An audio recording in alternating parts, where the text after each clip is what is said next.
كل شيء، مع أن النبي عليه الصلاة والسلام يقول من كان يؤمن بالله واليوم الآخر، يعني قضية مهمة ربطها بالله واليوم الآخر.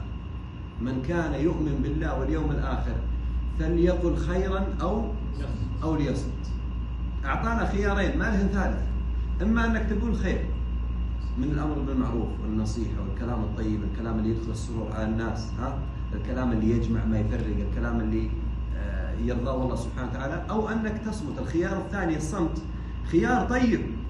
احنا الآن الإنسان الصامت هذا ليس له قيمة عندنا. فلان دوم ساكت. أيوة ليه؟ إيش فيه دوم ساكت؟ هذا ممتثل لأمر النبي صلى الله عليه وسلم. بل إنه أبغض الناس عند الله الرجل اللي يتكلم. ثرثار. يعني كم عددهم في المجتمعات؟